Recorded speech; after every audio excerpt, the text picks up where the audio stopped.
A paz do Senhor, meus irmãos. Espero que estejam todos bem. Estamos aqui para mais um estudo bíblico. Romanos capítulo 11. Vamos lá. Capítulo 11, meio que ele vai terminar aqui essa parte mais teológica da carta. Começa a ser coisas mais práticas. Vamos aguardar um minutinho. Vamos aguardar um minutinho para dar 8 horas e vamos começar às 8 em ponto, para não atrasar mais, que tem muita coisa para a gente não acabar tarde. Pai do Senhor, o Alisson, Andréia, Valdirene, Sandra, Marcos, Louane, Marcelo, Deus abençoe a vida de cada um e, e pronto. Vamos começar. 8 horas. Deus abençoe a vida de cada um. Segunda-feira, dia 26 de janeiro de 2026. E vamos ao Romanos capítulo 11. Vamos fazer uma oração e começar o nosso estudo para a glória de Deus. Senhor, meu Deus, meu Pai, muito obrigado, Senhor. Sou grato a Ti, porque o Senhor é bom e a Sua misericórdia dura para sempre. Pai, nos guia, nos direciona nesta carta tão complexa e teológica e preciosa para aqueles que querem conhecer a verdade do teu Evangelho. Muito obrigado por tudo, em nome de Jesus. Amém. Irmãos, estamos então mais um dia aqui, Romanos capítulo 11, né? Como eu estava a dizer, hoje termina não a carta aos Romanos, mas termina essa parte mais teológica da carta. A partir do capítulo 12, nós já vamos ver aqui coisas mais práticas, né? Aspectos mais práticos da vida cristã, ou seja, vamos ver toda essa teologia depois posta em prática. Até aqui falamos sobre vários assuntos, como eu sempre gosto de repetir, e nunca é demais repetir, porque isso vai criando memória em nós e a gente vai decorando essa carta do capítulo 1 ao capítulo 3. O tema Todos pecaram, judeus e gentios. Do capítulo 3 ao capítulo 5, a única saída é a justificação pela fé em Cristo Jesus. No capítulo 6 ao capítulo 8, santificação, vida no Espírito e segurança em Cristo Jesus. E capítulo 9 a 11 abre um outro bloco que fala sobre Israel, né? A grande pergunta. E Israel? Onde é que fica Israel, o povo da aliança que rejeitou o Messias e rejeita ainda hoje grande parte do Messias? Então a palavra de Deus falhou? A resposta, obviamente, é não. Deus é fiel e toda a história da salvação tem uma lógica de misericórdia e soberania. O contexto imediato aqui do capítulo 11 está dentro desse assunto de Israel, né? No capítulo 9 vimos a soberania de Deus na eleição. Estamos a falar da eleição de um povo, de uma linhagem. Às vezes a pessoa associa aqui na eleição para a salvação, mas o contexto é a eleição de um povo para a chegada do Messias, né? E aquela grande verdade que nem todo o Israel é o de sangue, mas aquele da promessa. No capítulo 10 nós vemos a responsabilidade humana real, né? Israel tropeça por buscar a justiça da lei pelas obras, mas o evangelho foi anunciado pela fé. E no capítulo 11 volta a pergunta: Deus rejeitou Israel? E isso é uma pergunta muito importante para nós, porque fazemos muita confusão com isso. Porque alguns chegam aos extremos, né? Uns chegam ao extremo de idolatrar Israel e outros chegam ao outro extremo de desprezar completamente Israel. E é esse o assunto desse capítulo 11. Deus rejeitou Israel? Não. Mas como é que fica Israel no plano de Deus, né? E esse capítulo aqui é essencial porque ele defende o caráter de Deus, que não quebra alianças, não quebra alianças, explica a relação entre os judeus e os gentios na história da redenção e mostra que a rejeição de Israel não é total. Existe um remanescente e nem final. existe uma esperança futura para Israel. Nós vamos ver isso nesse texto. E conclui esse texto do capítulo 11 com um hino, né, a doxologia, o louvor final a Deus, mostrando também que boa teologia sempre termina em adoração e não de uma maneira fria. Uma observação que nós temos nesse capítulo 11 e que nós temos em toda a carta aos Romanos é uma referência constante ao Velho Testamento. E eu gostaria de focar nisto aqui, antes de entrar no capítulo 11, né? Como Paulo faz aqui nesse capítulo 11, ele tem feito ao longo de toda a carta, mas aqui no capítulo 11 ele faz referência a Abraão, ele faz referência a Elias, ele faz referência a Davi, ele faz referência a Isaías, né? Irmãos, nós vemos Paulo, que é o profeta da graça, e ele claramente desmonta aquela ideia de que pregar no Antigo Testamento não faz sentido no tempo da graça. Porque hoje nós temos irmãos que dizem assim: o Antigo Testamento está ultrapassado. Pregar o Antigo Testamento não faz mais sentido. Eu não sei se algum dos irmãos já ouviu isso. Eu já ouvi, né? Então tem pessoas que desprezam completamente o Antigo Testamento porque agora estamos na graça. Então o tempo da graça é só os evangelhos, é só a carta de Paulo. Agora eu vou fazer uma pergunta aos irmãos. Qual era a escritura que servia de base para a pregação dos apóstolos, incluindo Paulo, que pregava para os gentios? Qual que vocês acham que era a escritura que servia de base para a pregação? Quando Paulo entrava numa sinagoga para pregar Cristo, qual era a escritura que ele abria? Obviamente que era o Antigo Testamento, porque o Novo não estava escrito ainda. Paulo e Pedro baseiam a sua teologia inteiramente no Antigo Testamento. As citações deles não são apenas decorativas, elas fundamentam as suas declarações sobre Cristo, sobre a aliança, o remanescente, a salvação e o juízo. Nós vemos até Estevão, uma das pregações mais maravilhosas da Escritura é a pregação de Estevão em Atos capítulo 7, que usa o Antigo Testamento como uma narrativa completa da sua pregação, mostrando a revelação de Deus desde Abraão até ao templo e culmina em Cristo.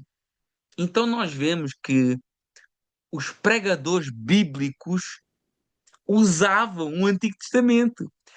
Paulo tem mais de 107 citações explícitas do Antigo Testamento nas suas cartas.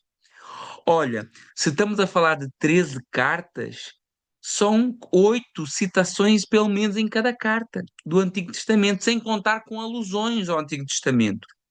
Pedro, em 2 cartas pequeninas, tem 30 citações explícitas do Antigo Testamento. Estevão, em uma só pregação, Atos capítulo 7, tem mais ou menos 9 citações do Antigo Testamento. Quando Paulo pregava em Bereia, Atos capítulo 17, e nós elogiamos os bereanos, porque quando Paulo pregava, eles analisavam as escrituras, né, para ver se aquilo que Paulo pregava estava de acordo com as escrituras. Que escrituras eram essas que os bereanos observavam? Será que era o Evangelho de Mateus, o Evangelho de Marcos, o Evangelho de João? Nada disso tinha sido escrito ainda. O Evangelho mais antigo foi escrito por Marcos no ano entre 65 a 70. Paulo já estava provavelmente até morto nessa altura. Então, as escrituras que serviam de base para a pregação do Evangelho eram o Antigo Testamento. O Novo Testamento ainda não existia como uma coleção reconhecida. Algumas cartas de Paulo, que já tinham sido escritas, começavam a circular, mas ainda não havia uma Bíblia cristã como nós temos hoje. E aquilo que eles utilizavam era as escrituras. E as escrituras era a lei, os profetas e os escritos, aquilo que nós chamamos hoje de Antigo Testamento. E quando Paulo pregava que Jesus era o Cristo, os bereanos iam conferir lá no Antigo Testamento que o Messias tinha que sofrer, que o Messias tinha que morrer, que o Messias tinha que ressuscitar e que Jesus cumpria todas essas profecias. Essa era a essência da mensagem de Deus. O Novo Testamento inteiro, ele recorre ao Antigo Testamento como escritura viva e normativa, tanto em citações como em alusões. Então nós vemos, só completando esse raciocínio, que o problema não é pregar em cima do Antigo Testamento. O problema é esquecer Cristo na pregação. Esse é que é o problema. Mas esquecer Cristo na pregação pode acontecer tanto pregando no Antigo Testamento como pregando no Novo Testamento. E Paulo é um exemplo para nós. E ele dá uma lição a esses pregadorzinhos da graça, ah, pregando com referência sempre ao Antigo Testamento, porém colocando Cristo no centro da mensagem, porque o próprio Cristo falou: examinai as Escrituras, porque julgais ter nela a vida eterna, e são elas que testificam de mim. O próprio Jesus falou isso, e Jesus está se referindo ao Antigo Testamento. O próprio Jesus usava o Antigo Testamento para pregar. Lucas capítulo 24, verso 28. E começando por Moisés e todos os profetas, explicou-lhes o que dele se achava escrito em toda a Escritura. Então nós vemos que o problema não é pregar o Antigo Testamento. O problema é esquecer de Cristo. Eu, pessoalmente, até utilizo mais o Novo Testamento. Também utilizo o Antigo, mas utilizo mais o Novo Testamento. Só que eu nunca posso desprezar aquilo que Paulo diz a Timóteo. 2 Timóteo, capítulo 3, versos 16 a 17. Toda a escritura inspirada por Deus, útil para ensino, para repreensão, para correção, para instrução em justiça, a fim de que o homem de Deus seja perfeito e perfeitamente preparado para toda a boa obra. Isso aqui inclui Antigo e inclui Novo Testamento. Inclui Novo Testamento por quê? Porque Pedro, ele coloca as cartas de Paulo no mesmo patamar do que o Antigo Testamento, lá em 2 Pedro capítulo 3, verso 16, né? Pedro coloca as cartas de Paulo no mesmo nível do Antigo Testamento. Então, o Antigo Testamento é a promessa, o Novo Testamento é o cumprimento da promessa, e ambos procedem do mesmo Deus e carregam a mesma autoridade. Então, só um parêntese, porque nós temos muito a aprender com Paulo como pregador da palavra e temos que deixar desses mimimis que prega só no Antigo Testamento, que prega só no Novo. Irmãos, prega no Antigo, prega do Novo, só não esquece que Jesus é o centro tanto do Antigo como do Novo. Voltando para Romanos 11, o tema central desse capítulo é: Deus não rejeitou o seu povo. Ele está conduzindo a história de modo que, no fim, só a misericórdia seja exaltada e só Deus recebe a glória. Somente Deus recebe a glória. Então, entrando em Romanos, pega a sua Bíblia, Romanos capítulo 11, verso 1, a pergunta, a célebre pergunta, né? O estilo de Paulo de perguntas e respostas, né? E ele diz assim, Romanos 11, verso 1, pergunto, pois, terá Deus porventura rejeitado o seu povo? Como alguns dizem hoje, né? Hoje tem muita gente falando isso, né? Ah, Israel hoje não é nada. Israel hoje é uma nação idólatra, é uma nação que apoia o homossexualismo, é uma nação que legaliza drogas, é uma nação completamente corrompida. É verdade, é mesmo. Mas a pergunta é: Deus rejeitou o seu povo? Essa é a pergunta. Não está perguntando se o povo é santo, se não é santo, se obedeceu, não. Porventura, Deus rejeitou o seu povo? De modo nenhum. E Paulo dá um argumento muito interessante no verso 1. Porque eu também sou israelita da descendência de Abraão, da tribo de Benjamim. Olha, o Paulo, ele desmonta o argumento usando ele mesmo. Ele disse: olha, a prova de que Deus não rejeitou Israel sou eu mesmo, porque eu sou judeu e fui alcançado. Então, como que Deus rejeitou o seu povo? Eu estou aqui. Sou israelita da tribo de Benjamim. Se Deus tivesse apagado Israel, eu seria um contra-exemplo vivo. Deus, meus irmãos, reparem nisso que eu vou dizer, e eu digo isso com muito temor.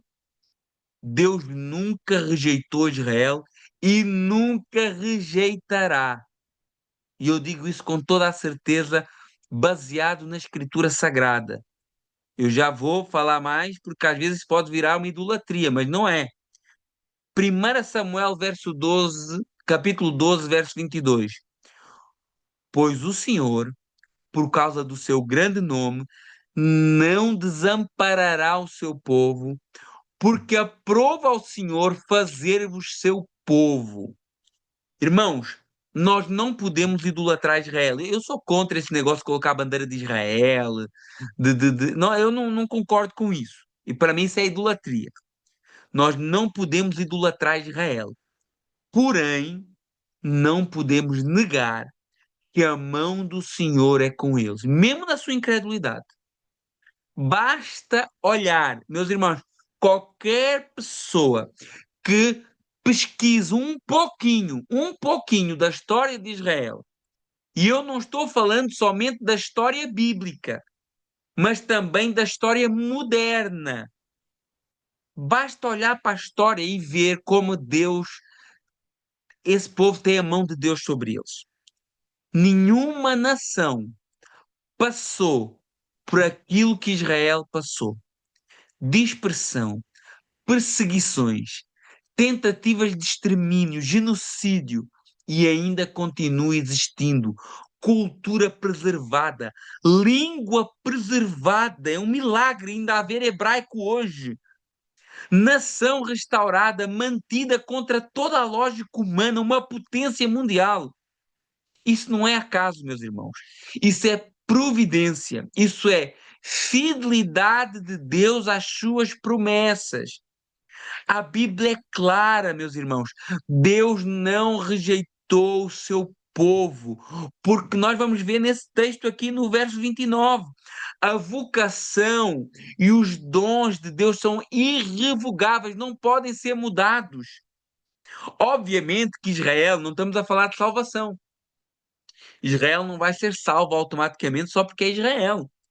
Nenhum gentil é, nenhum israelita é. A salvação é somente em Jesus Cristo. Esse é um dos temas centrais desta carta. Ninguém é salvo por etnia, por tribo, por nação. Salvação é pela graça mediante a fé. Mas no, no, no palco global, na história da humanidade, na história da redenção, Israel continua tendo um lugar único na história de toda a redenção, porque Deus é fiel à sua palavra. E quem entende isso, não é. Se eu entendo isso, eu não vou idolatrar Israel, mas eu não vou ousar de chamar esquecido e ultrapassado aquilo que Deus chama de amado. Não podemos. Israel não pode ser objeto da nossa adoração, mas é uma testemunha viva da fidelidade de Deus com as suas promessas. Eu tenho para mim que uma das maiores provas da existência de Deus, né, se é que alguém precisa de provas, né, mas uma das maiores provas da existência de Deus é a manutenção do Estado de Israel ao longo da história. E isso nenhum ateu pode negar. Pode-se levantar nação atrás de nação contra Israel. Nunca vai prevalecer contra Israel, porque Deus assim o disse. Tem um texto tão maravilhoso, os irmãos que se quiserem apontar aí, Jeremias 31, que é muito usado para a nova aliança, né? Eu coloquei no vosso coração as minhas leis e imprimirei. Mas no verso 35 a 37, olha o que é que diz o Senhor. Olha assim, o Senhor diz assim, verso 35, Jeremias 31. Assim diz o Senhor, que dá o sol para a luz do dia e as leis fixas à lua e às estrelas para a luz da noite, que agita o mar e faz bramir as suas ondas. O Senhor dos Exércitos é o seu nome. Se, olha o que é que Deus está falando no verso 36.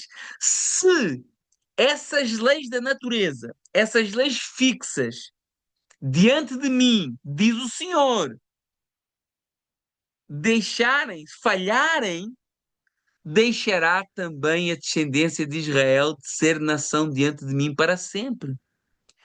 Olha o verso 37. Assim diz o Senhor: se puderem ser medidos os céus lá em cima e sondados os fundamentos da terra cá embaixo, também eu rejeitarei toda a descendência de Israel por tudo quanto fizerem, diz o Senhor. Olha que promessa Deus tem para esse povo, meus irmãos. Não tem como negar. Deus está dizendo assim: olha, no dia que vocês conseguirem medir o céu, no dia que vocês conseguirem medir os fundamentos na terra, nesse dia eu vou rejeitar Israel por toda a maldade que eles fizeram. Mas enquanto ninguém fizer isso, eu nunca rejeitarei Israel, mesmo eles sendo rebeldes. Glória a Deus! Olha que promessa maravilhosa para essa nação. Pode-se levantar o Irão, pode-se levantar o Hamas, pode-se levantar a ONU, a comunidade internacional. Deus tem promessas sobre essa nação. E as promessas de Deus são irrevogáveis. Então, Paulo começa com dois pés no peito para quem gosta de desprezar Israel. Ele diz: olha, Deus rejeitou Israel de maneira nenhuma e eu sou prova disso. Verso 2: Deus não rejeitou o seu povo, que de antemão conheceu. Ou não sabeis o que diz a Escritura a respeito de Elias, como insta perante Deus contra Israel, dizendo, ele vai trazendo o exemplo de, Israel, de Elias agora, né? Ele vai dizer, Paulo vai citar Elias, quando tudo parece perdido, quando parece que o povo de Israel está perdido. Olha o exemplo que Paulo vai dar aqui, pregando lá no Antigo Testamento, versos 3 e 4. Elias instou o Senhor, Elias indagou o Senhor, Elias questionou o Senhor. Ele disse: ai, Senhor, mataram os teus profetas, quebraram os teus altares, só fiquei eu e procuram tirar a minha vida. E o que é que disse Deus? Qual foi a resposta divina? Verso 4. Eu guardei para mim 7.000 homens que não dobraram os joelhos diante de Baal. Olha que palavra maravilhosa. Nós achamos que Israel está perdido, nós achamos que Israel está condenado por tanta imoralidade. Mas olha o que é que Deus está falando. Eu reservei para mim homens que não dobraram os joelhos diante de Baal. O ponto aqui é o que é que Paulo está falando aqui? Deus não rejeitou Israel como vocês pensam.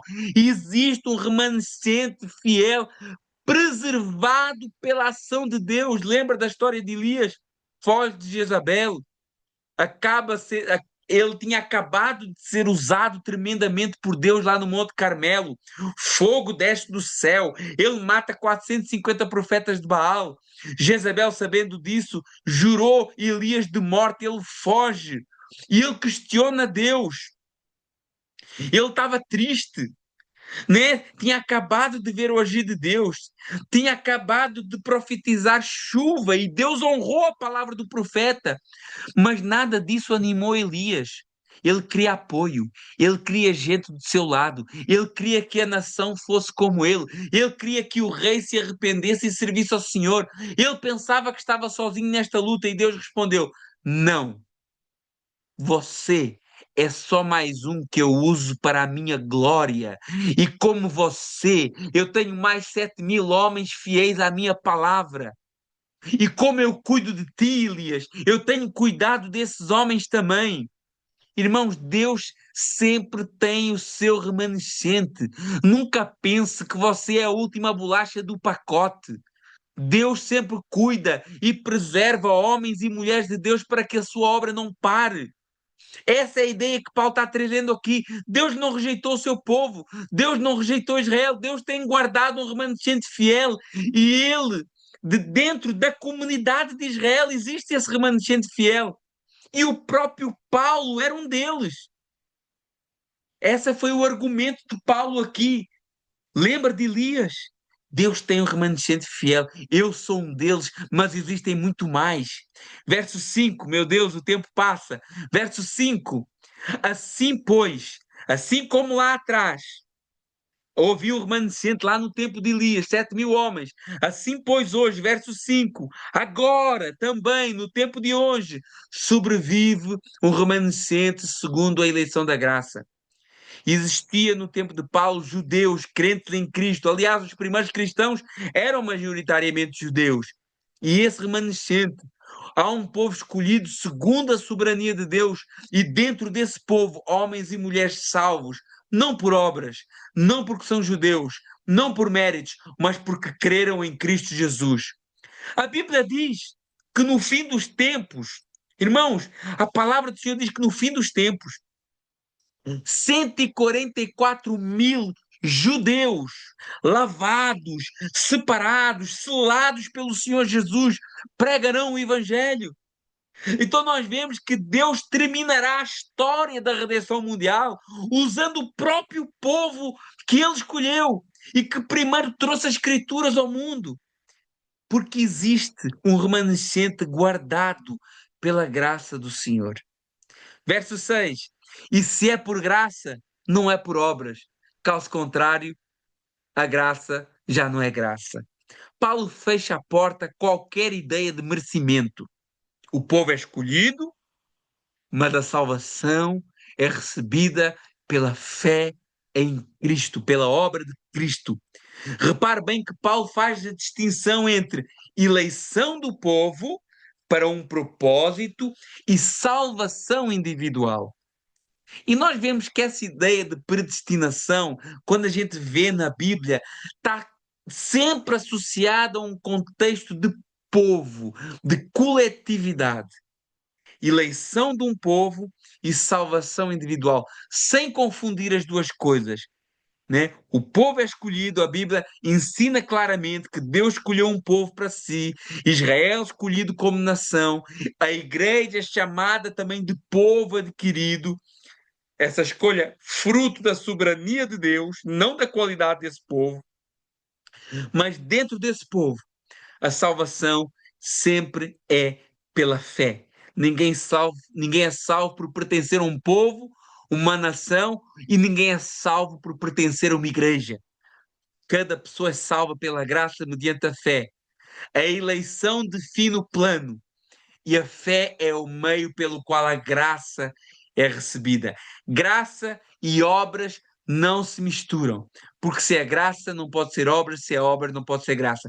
Qualquer tentativa de misturar mérito humano com graça divina vai destruir a própria ideia da graça e cair por terra. Né? Romanos capítulo 11, verso 7, continuamos. Que diremos, pois?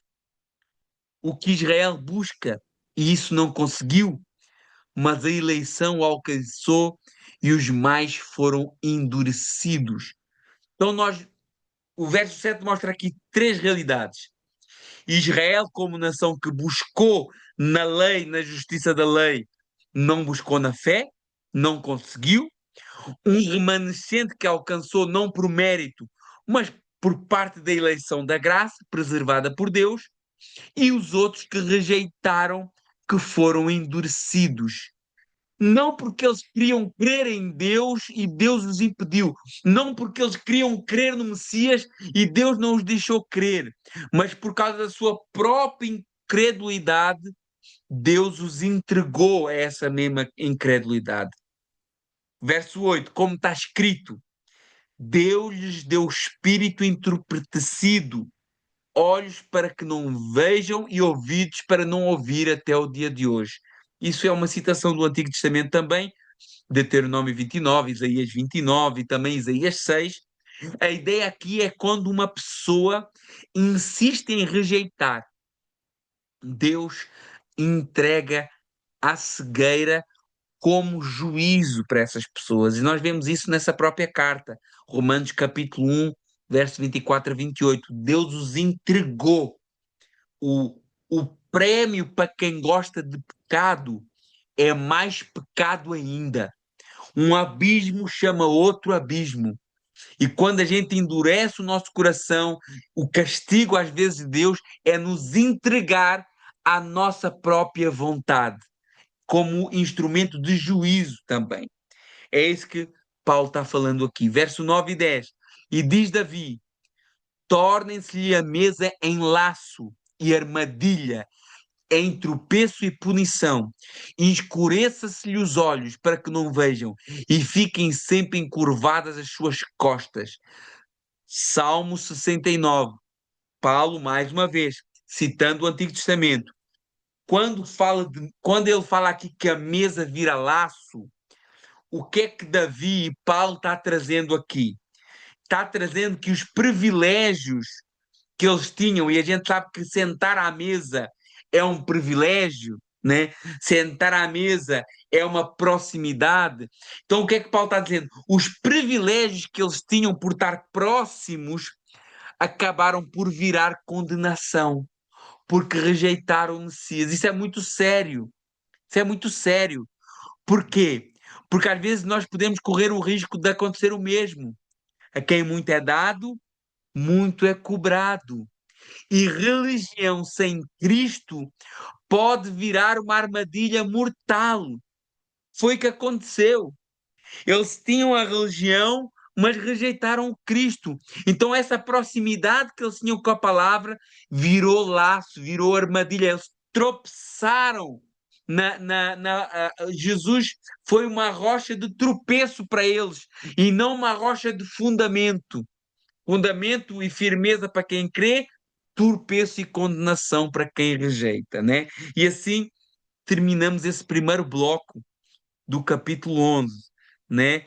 Deus não cancelou Israel. Existe um remanescente salvo pela graça, mas houve grande parte que se endureceu e que rejeitou o Messias. Primeiro bloco do capítulo 11. Está defendida a tese de Paulo. Não está rejeitado. Não, não, não, não, não. Existe israelitas fiéis a Deus. Mas agora parece que Paulo vai abrir porta para uma conversão futura de Israel. Olha o que é que diz agora. Verso 11 do capítulo 11. Porventura, pois, pergunto, tropeçaram para que caíssem? Olha aqui os dois termos. Tropeçar para cair. Ou seja, essa falha deles é a perdição final de Israel, né? De modo nenhum. Mas pelo seu tropeço, pela sua transgressão, veio salvação aos gentios para colocá-los com ciúmes dos gentios. Paulo está fazendo essa pergunta aqui. Olha, a queda de Israel é definitiva? A queda de Israel é irreversível?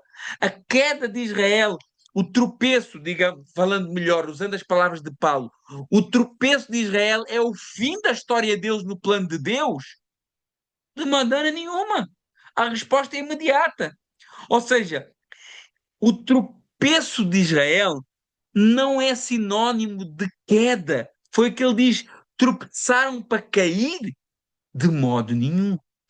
O tropeço não é o mesmo que queda final. Ele usa essas duas palavras bem claramente. Tropeçar, cair. Israel tropeçou na pedra que é Cristo, mas isso não foi uma rejeição final a Israel.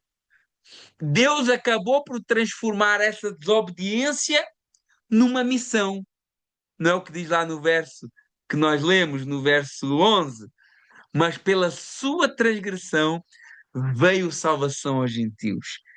Olha algo profundo. Deus usou até esse endurecimento de Israel como veículo, como meio como canal para levar a salvação aos gentios, né? Deus parece aqui uma frase minha, atenção, parece até que Deus usa o pecado humano para avançar o seu plano redentor. Israel rejeita o Messias e o evangelho vai com mais força ainda aos gentios. E o mundo é alcançado. Nós vemos lá, Atos capítulo 13, Atos capítulo 18, Atos capítulo 28, perseguições que impulsionaram o povo a ir para além das fronteiras judaicas. Isso não justifica o pecado de Israel, mas mostra a soberania de Deus sobre toda a história. E qual era o propósito que Paulo fala que isso tinha? Provocar ciúmes à nação de Israel, né? Isso vem lá de Deuteronômio capítulo 38.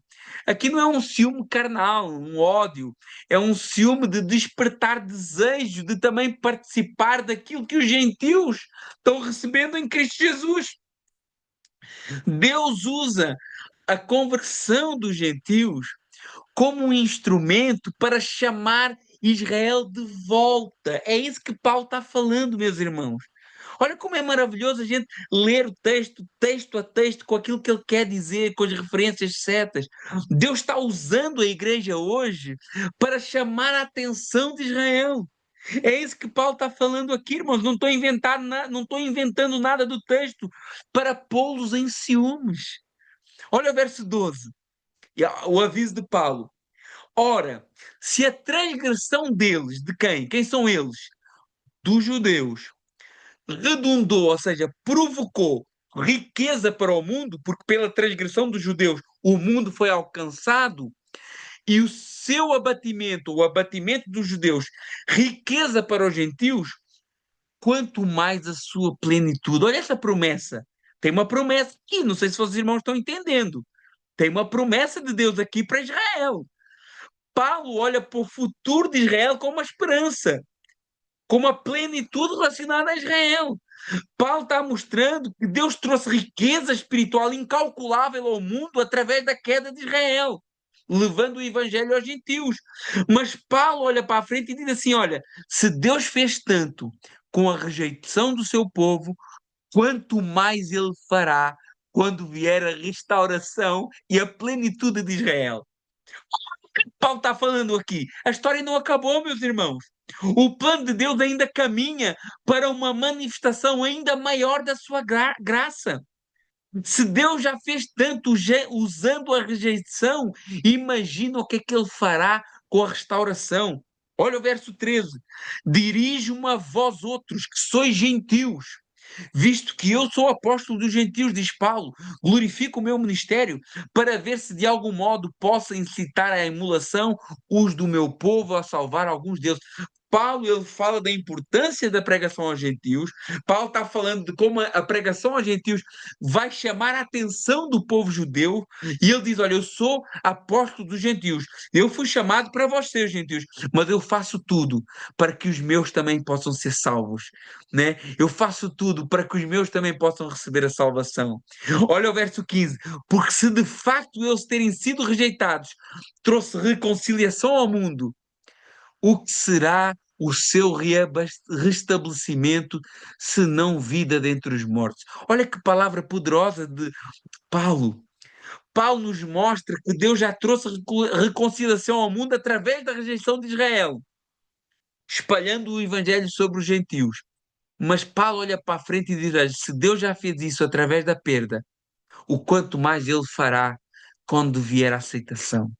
Ele descreve esse futuro como vida entre os mortos, ou seja, uma obra tão poderosa que só pode ser comparada a uma ressurreição espiritual em larga escala. É como se esse futuro restabelecimento de Israel fosse ser a causa de um grande avivamento espiritual sobre todo o mundo. Parece que é isso que ele está dando a entender aqui. E ele continua nesse raciocínio, verso 17. Se porém, alguns ramos foram quebrados, alguns ramos de Israel, né, da oliveira boa, foram quebrados, e tu, está falando para o gentil, para mim, para nós, que não somos judeus, que somos oliveira brava, fomos enxertados no meio deles e nos tornamos participantes da raiz e da seiva da oliveira. Olha essa metáfora da oliveira, muito interessante.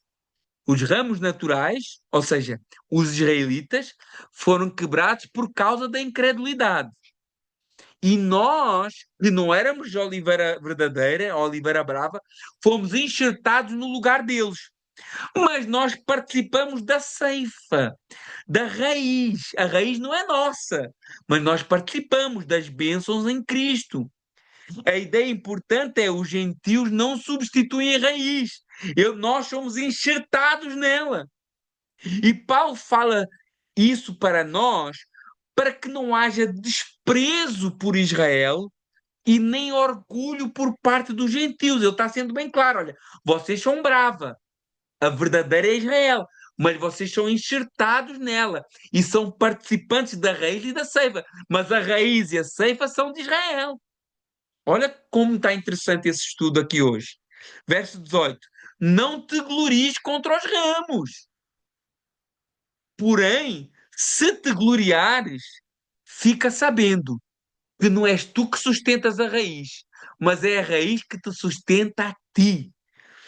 Esse texto de Paulo é um antídoto contra toda a arrogância dos gentios e qualquer teologia que despreza os judeus.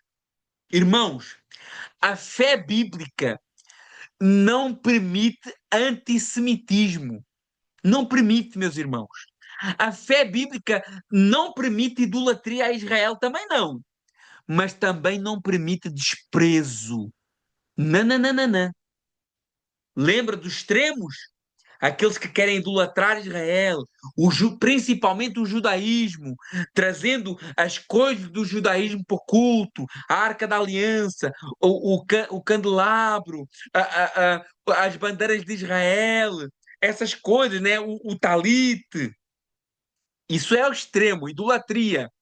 Mas depois tem aqueles que desprezam, que, que não consideram Israel ou acham que Israel é uma nação falida que está afastada do plano de Deus. Irmãos, eu acho que esse texto de Romanos capítulo 11 é claríssimo. E olha, Paulo fala isso para não haver orgulho da nossa parte como igreja. Olha o verso 19 e 20.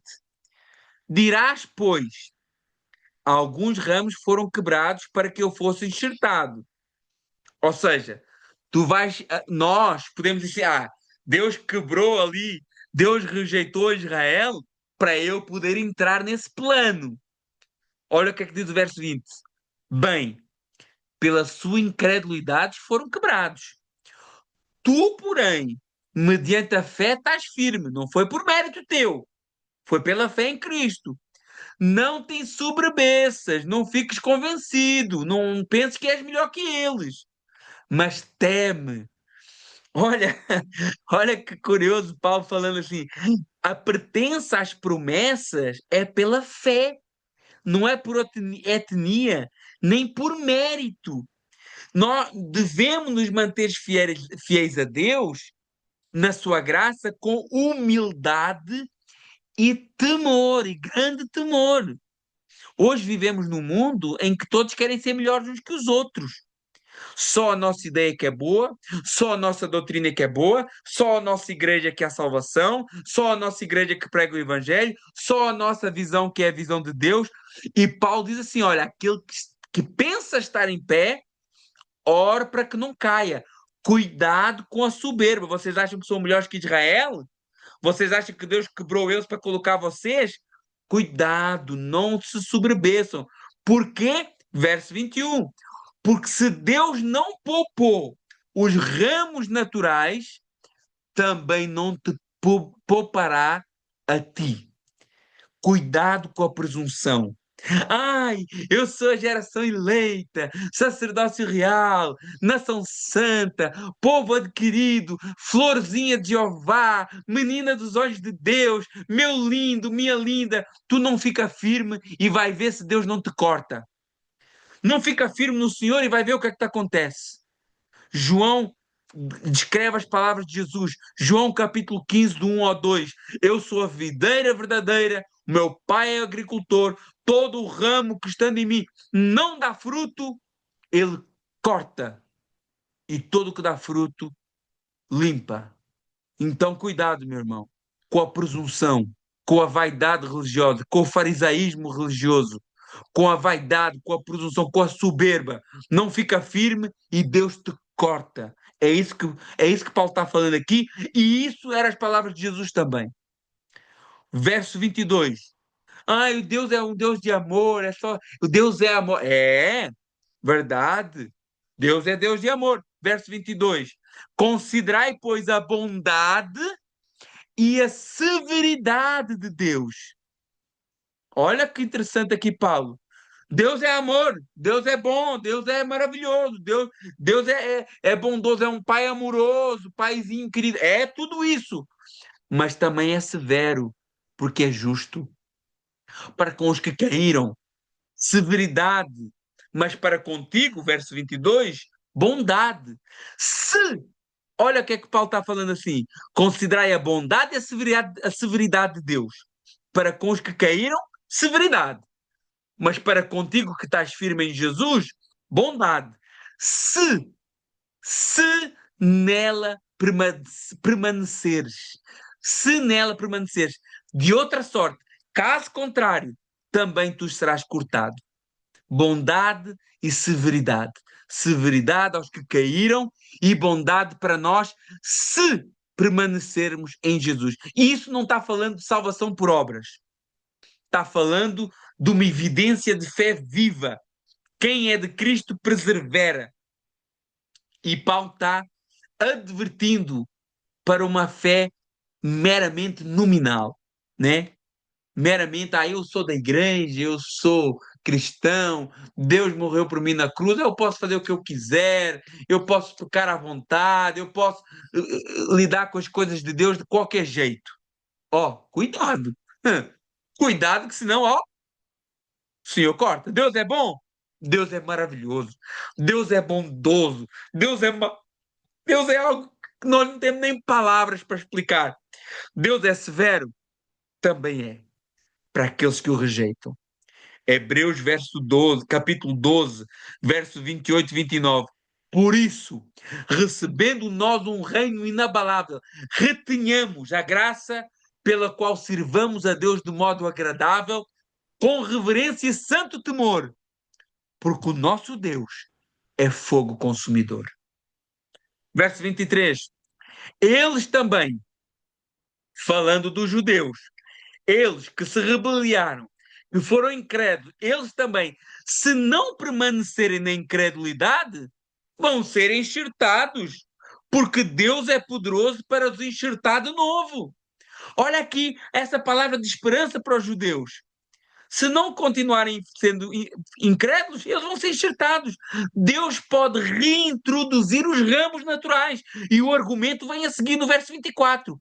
Porque se foste cortado de uma oliveira brava e contra a própria tua natureza foste enxertado na oliveira boa, muito mais aqueles que são oliveira verdadeira serão novamente enxertados como ramos naturais.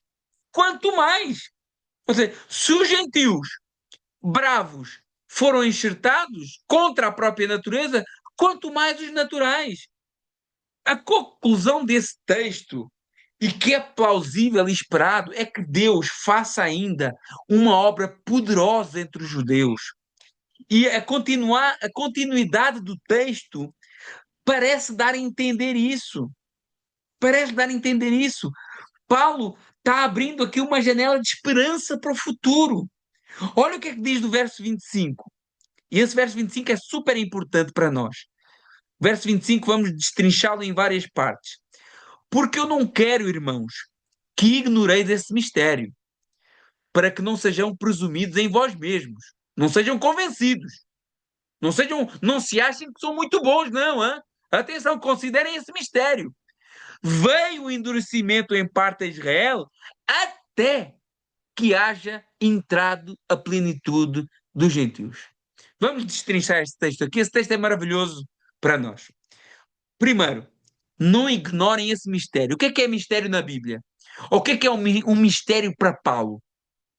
Mistério, segundo Paulo e segundo a teologia de Paulo, é algo que estava oculto no plano de Deus, mas que foi revelado agora, né? Não é nada místico, esotérico ou algo que não possa ser entendido. Mas quando Paulo se refere a mistério, normalmente fala de algo que estava oculto e que pelo Evangelho foi revelado. Algo que Deus não tinha revelado plenamente antes, mas que agora revelou. E olha o conteúdo desse mistério no verso 25. Olha, veio o endurecimento em parte a Israel. Ou seja, primeira coisa, o endurecimento é parcial. Não é todo o Israel que está endurecido, hein? Não é total. Existe um remanescente, como nós já falámos lá no verso 5. Deus não rejeitou Israel, como está lá no verso 1. Então, o endurecimento, em parte, é parcial. Sempre haverá judeus crendo em Cristo. O segundo ponto desse mistério muito importante é que o endurecimento é temporário. Ou seja, esse endurecimento de Israel, que é parcial, ele não vai durar para sempre. É o que o texto está dizendo. Olha, veio, irmãos, é só ler o texto. Veio o endurecimento em parte a Israel até, até que haja entrado a plenitude dos gentios. Essa expressão aqui ela é crucial. Até que indica limite e não eternidade. Paulo está dizendo claramente que esse endurecimento que veio em Israel tem um começo, tem um propósito e vai ter um fim. E o propósito é o avanço do evangelho entre os gentios, até que haja a plenitude dos gentios. Se vocês me perguntarem assim, pastor, até quanto tempo vai durar o louvor no culto? Eu vou dizer, até às 7. Até às 6 da tarde. O que é que isso significa? Significa que depois das 6 da tarde tem outra coisa. É isso que Paulo está falando. Ou há um endurecimento em Israel, não todos, mas numa grande parte há, até que tenha entrado, até que o Evangelho tenha alcançado plenamente os gentios. Significa um período histórico. O Evangelho hoje está nesse período em que ele avança maioritariamente entre as nações. Os gentios são hoje é o grande número do povo de Deus, né? Lucas 21, 24, do tempo dos gentios. Atos 15, 14 fala de Deus visitar os gentios e tomar deles um povo. Isso não são conversões isoladas, é um movimento histórico de Deus. E Paulo revela esse mistério. Olha, esse mistério é, é um endurecimento parcial, porque não são todos, ele é temporário, porque até ele tem um propósito para alcançar os gentios, né? Para que vocês também não sejam presumidos em vós mesmos, para matar o orgulho também e impedir essa teologia de substituição, que a igreja substitui Israel. Não tem base para isso. Os gentios estão na oliveira pela graça e não por mérito.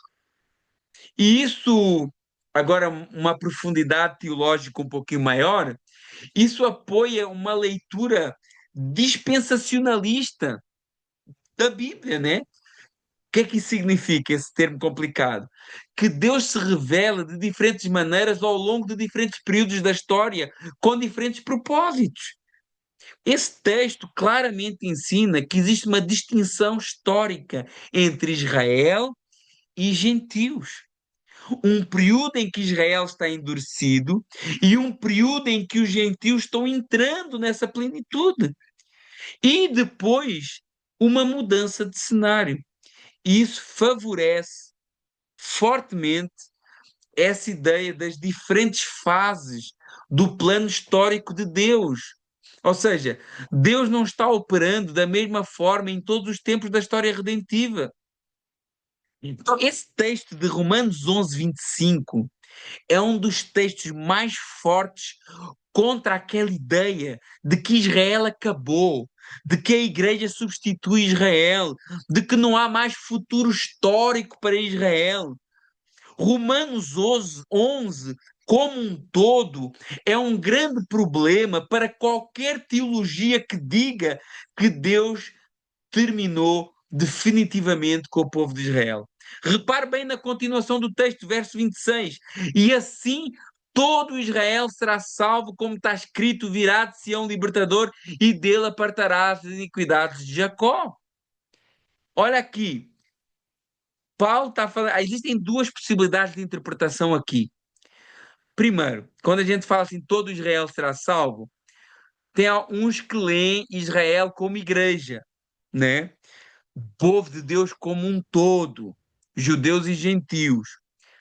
Essa é uma interpretação muito aceita para aqueles que, alguns aliancistas e aqueles que defendem a substituição da igreja para Israel, de Israel pela igreja. Mas o contexto não permite isso. Paulo está falando, todo Israel, está falando do Israel étnico, do Israel nacional. Paulo está apontando por uma obra ampla de Deus, levando muitos judeus à fé em Cristo ao longo da história, culminando com uma grande virada antes do fim dos tempos, porque é o que está no contexto. É o que está no contexto. O próprio contexto desse capítulo 11 nos mostra que Paulo não está juntando as duas coisas. Ele está fazendo uma distinção clara desde o início, Israel e gentios. Não faria sentido nenhum Paulo estar unindo esses dois povos neste único texto aqui, sendo que em todo o resto da escritura do capítulo 11 ele está falando de povos distintos. E ele continua apoiando essa ideia no verso 27. Essa é a minha aliança para com eles, quando eu tirar os seus pecados. Então, parece, na leitura do texto clara, Paulo está falando dos judeus. Repare, olha um detalhe gramatical. Nós que lemos e estudamos português e conhecemos minimamente o português, repare como é que Paulo muda conscientemente os pronomes ao longo do capítulo. Isso não é acidental. Repare na mudança, no padrão dos pronomes que ele usa em Romanos capítulo 11. Ele fala deles, eles, referindo-se a Israel, aos judeus incrédulos, como um grupo. Fala de vocês ou vós, referindo-se aos gentios crentes, e às vezes fala a nós. Dois grupos, dois tratamentos, um plano. E o que é que isso prova? Paulo não está confundindo Israel com a igreja, ele está distinguindo claramente esses dois grupos. Se Paulo acreditasse que a igreja substituiu Israel, ou que Israel agora é só o nome espiritual para a igreja, ele não usaria esse tipo de linguagem de contraste todo o tempo. Todo o tempo ele está usando. Todo o tempo ele está falando deles e nós, e eles e nós. É essa. Então, é essa a lógica de Paulo aqui em Romanos capítulo 11. E ele continua falando nessa lógica. Olha, verso 28. Quanto ao evangelho, são eles. Está falando dos judeus. Não tem como o Paulo estar misturando tudo junto aqui. Eles são inimigos por vossa causa. Eles por vossa causa. Quanto à eleição, amados por causa dos patriarcas, né? Então, no presente histórico, é que ele está falando. No presente histórico, muitos judeus se opõem ao evangelho, então são inimigos. Mas Deus mantém as suas promessas ligadas às patriarcas, ao amor dos seus pais. Verso 29. Porquê? Porquê é que Deus faz isso? Porquê é que Deus continua tendo um plano para Israel? Porquê é que Deus continua guardando Israel? Verso 29 vai respondendo. Porque os dons e a vocação são irrevogáveis. Deus não é como nós, inconstante. O que ele prometeu para a nação de Israel vai se cumprir. Deus não faz aliança como nós fazemos uma assinatura da Netflix, que assinamos hoje e cancelamos amanhã. Deus não faz assim, Deus não trabalha assim. A Bíblia contém promessas espirituais para todos os povos, mas também contém promessas nacionais, territoriais, históricas, feitas especificamente a Israel. E essas promessas incluem terra, incluem restauração nacional, incluem Jerusalém como o centro do mundo, inclui o trono de Davi literal e a preeminência de Israel como nação. Inclui todas as nações ir a Jerusalém adorar a Deus. Olha que coisa maravilhosa! O Deus mesmo jurou que Israel nunca deixaria de ser povo diante dele. E essas promessas, se não se cumprem literalmente, então nenhuma promessa de Deus é segura. Verso 30 a 31, para terminarmos, meus irmãos. Porque assim como vós também outrora fostes obediente a Deus, e agora alcançaste misericórdia por causa da desobediência deles, assim também estes, que agora são desobedientes, para que igualmente eles alcancem misericórdia à vista de que vos foi concedida. Olha o que é que Paulo está falando. Olha, assim como vocês, que não tinham nada a ver com Deus, Deus teve misericórdia de vocês, assim também vai ter misericórdia deles. Porque Deus, verso 32, encerrou tudo debaixo da desobediência para usar de misericórdia para com todos. Que maravilhosa palavra de Deus, né? E Paulo termina com um louvor da adoração, porque teologia não é para ser fria, teologia não é para ser vivida de uma maneira fria, cautelista, não. Teologia, quando ela é de Deus, ela vira uma adoração espontânea. E depois desse tratado profundo de teologia, irmãos, hoje a aula foi profunda. E depois desse tratado profundo de teologia, que vem desde o capítulo 1 de Romanos ao capítulo 11, Paulo explode em adoração. Ele diz: oh, que profundidade da riqueza, tanto da sabedoria como do conhecimento de Deus, quão insondáveis são os seus juízos, quão inescrutáveis os seus caminhos, quem, pois, conheceu a mente do Senhor, quem foi o seu conselheiro, quem primeiro deu a ele para que venha a ser restituído, porque dele, por meio dele e para ele são todas as coisas, a ele a glória, pois, eternamente. Amém. Glória a Deus, meus irmãos. É dele, vem dele, é por ele, é por meio dele e é para ele. O fim é ele, para a glória, para sempre. Irmãos, Deus abençoe. Eu acho que esse texto fica bem claro e atenção, eu quero ser muito responsável com aquilo que eu ensinei aqui hoje. Na realidade, eu só li Bíblia, meus irmãos. Eu não coloquei nada meu, só li Bíblia. E qualquer um que leia a Bíblia chega a essa conclusão. A pergunta lá no princípio era assim: Deus rejeitou Israel? E a resposta foi bem clara: de maneira nenhuma. Agora, irmãos, muito cuidado. Não devemos idolatrar Israel, mas também não devemos desprezar Israel. Esse é o foco desse texto. Ok, meus irmãos? Deus abençoe a vida de cada um. Um grande abraço, obrigado aí pela paciência. Os irmãos têm me ouvido toda segunda-feira. Não sei se alguém quer fazer alguma pergunta ou não. Se quiser, pode fazer, pode aproveitar e fazer Pastor, agora, em nome de Jesus. Oi, irmã, paz do Senhor.